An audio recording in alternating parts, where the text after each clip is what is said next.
आज हम लोग यूपीएससी की इस क्वेश्चन आंसर एक चेन में एक बहुत अच्छी चीज करने जा रहे हैं जो आपके लिए बड़ी बेनिफिशियल होने जा रही है। वो बेनिफिशियल चीज क्या है कि जो क्वेश्चन आंसर आए हैं अभी तक आपने डिफरेंट डिफरेंट नोट से या समटाइम्स आपने बुक से पढ़े होंगे, लेकिन बहुत सारे स्टूडेंट्स हमसे कह रहे थे कि जब हम क्वेश्चन आंसर सॉल्व कर रहे हैं तो हमको नोट्स में वो चीजें नहीं मिल रही हैं जो मिलनी चाहिए थी।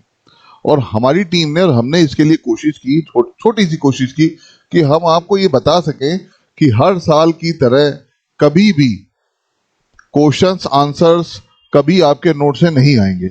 नोट से ज्यादा जो है टेक्स्ट बुक्स जो है वो आपको पढ़नी पड़ेंगी, बार बार पढ़नी पड़ेंगी। बाद में कई लोगों से कई सेमिनार्स में कह चुका हूं। तो आज हम जो हिस्ट्री का क्वेश्चन सॉल्व करने जा रहे हैं, ये बुकलेट कोई भी है उसमें क्वेश्चन नंबर जो 11 है वो दिया हुआ है। ये राजा राम मोहन राय जी के बारे में है। तो आज मैं आपको जो चीज चालू करने जा रहा हूं उसमें मैं आपको बताऊंगा कि किस बुक के किस पेज नंबर पे आप पढ़ें तो आपको ये रेफरेंसेस मिल जाएंगे और आपके क्वेश्चंस के सही या गलत होने का आधार भी आपको बिल्कुल क्लियर हो जाएगा। तो ये जो क्वेश्चन है कि राजा राम मोहन राय के बारे में निम्नलिखित कथनों पे विचार करिए, और इसमें से ये भी कहा गया कि कौन सा सही है। कुल मिलाकर के यहाँ पे दो पॉइंट्स दिए हैं, दो विचार दिए हैं, दो बिंदु दिए हैं जिसमें से हमको ये छांटना है कि कौन सा जो विचार है वो सही है, दोनों सही है, दोनों गलत हैं। तो पहला जो पॉइंट दिया है कि राजा राम मोहन राय जी के बारे में कि उनमें प्राच्य विश्व के पारंपरिक दार्शनिक सिद्धांतों के प्रति अत्यंत अनुराग और समादर था, राइट। और दूसरा पॉइंट है कि उनकी कामना थी कि उनके देशवासी तर्क संगत और वैज्ञानिक दृष्टिकोण तथा सभी पुरुषों और महिलाओं की मानवीय गरिमा और सामाजिक समता के सिद्धांत को माने। तो मैं अब आपको रेफरेंस दे देता हूं। इस क्वेश्चन का रेफरेंस जो है आपको बीएल ग्रोवर और यशपाल जी की बुक है।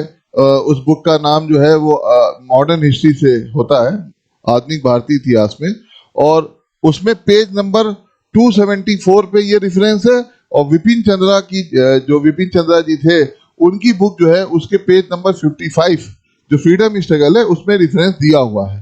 तो दोनों रेफरेंस को आप यूज करते इस क्वेश्चन को सॉल्व कर सकते हैं। तो ये क्या है कि उनमें प्राच्य विश्व के पारंपरिक दार्शनिक सिद्धांतों के प्रति अत्यंत अनुराग और समादर था। ये पॉइंट जो है ये बिल्कुल सही है। राजा राम मोहन राय जी जो थे वो अपनी हिंदुस्तानी संस्कृति से पूरी तरीके से अनुराग रखते थे। इसके अलावा यहाँ जो प्राच्य जो ये कहने का मतलब है, ये ओरिएंटलिस्ट कंट्री होते हैं। प्राच्य देश वो होते हैं, वो देश कहलाते हैं जो अपने परंपराओं पे, अपने रीत रिवाजों पे गर्व करते हैं और जल्दी नए सुधारों को स्वीकार नहीं कर पाते हैं। तो जो अपने विचार की प्रशंसा के लिए और अपने विचारों को फैलाने के लिए उनको इसकी जरूरत पड़ रही थी, और उन्होंने शुरुआत से ही प्राच्य विश्व के दार्शनिक सिद्धांतों के प्रति अनुराग और आदर दिखाया। ये बात बिल्कुल सही है। और उन्होंने कभी भी हिंदू धर्म से बाहर जाकर के धर्म त्याग करने की बात नहीं सोची, बल्कि वो प्रभावित होने के लिए क्रिश्चियनिटी से प्रभावित जरूर थे, लेकिन उन्होंने उसको देखते हुए अपने ही धर्म की सभी कुरीतियों को दूर करने का प्रयास किया।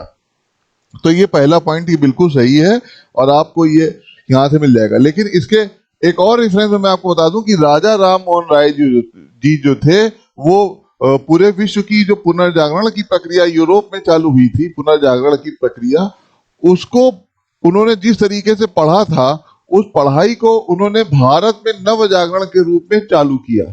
यानी भारत का जो पुनर्जागरण है वो राजा राम मोहन राय जी ने चालू किया था। कब चालू किया था? जब उनके ऊपर यूरोप के पुनर्जागरण का पूरी तरीके से प्रभाव था। तो पहला पॉइंट ये बिल्कुल सही है और आपको ये यहाँ पे 274 ग्रोवर जी की किताब में मिल जाएगा। हाँ, दूसरा पॉइंट ये है कि उनकी कामना थी कि उनके देशवासी तर्क संगत और वैज्ञानिक दृष्टिकोण सभी पुरुषों और महिलाओं की मानवीय गरिमा और सामाजिक समता के सिद्धांत को माने। ये बिल्कुल सही बात है। राजा राम मोहन राय जी ने इसीलिए ब्रह्म समाज की स्थापना की थी और वो इहलोक की बात करते थे, परलोक की बात नहीं करते थे। मतलब इहलोक, इस लोक से संबंधित बातों की बात करते थे, मानवीय गरिमा की बात करते थे। ये जो है बिल्कुल सही पॉइंट है और ये आपको विपिन चंद्रा जी के जो बुक है उसके पेज नंबर 55 पे साफ साफ मिल जाएगा। और इसीलिए उन्होंने भारत में वैज्ञानिक दृष्टिकोण लाने के लिए उस समय के जो गवर्नर जनरल थे, भारत के प्रथम गवर्नर जनरल बने थे विलियम बेंटिक, आप सब लोग उनका नाम जानते हैं, उससे गुजारिश की थी कि भारत में जो है वो पूरी तरीके से वैज्ञानिक पद्धति की शिक्षा प्रदान की जाए और वो जो एजुकेशन है उसमें इंग्लिश, मैथ, साइंस इसको पढ़ाया जाए। इसके अलावा भारतीय जो समाज में, हिंदू समाज में कुरीतियां फैली थी, उसमें स्त्री और पुरुष को समान लाने के लिए उन्होंने मानववाद पे जोर दिया। तो ये पॉइंट भी यहां से सही हो जाता है, मानववाद। इस प्रकार से ये जो क्वेश्चन है जिसमें 1 और 2 दोनों सही हैं, ये बिल्कुल सही माना जाएगा और ये मैंने आपको यहाँ की बुक से बता दिया है। नेक्स्ट क्वेश्चन के रेफरेंस के लिए हम फिर से मिलेंगे नेक्स्ट क्वेश्चन की बुक्स के साथ, रेफरेंस के साथ, और हम आपसे प्रॉमिस करते हैं कि हम आपको बुक्स के थ्रू जो है पूरी नॉलेज देने की कोशिश करेंगे। तब तक के लिए थैंक यू।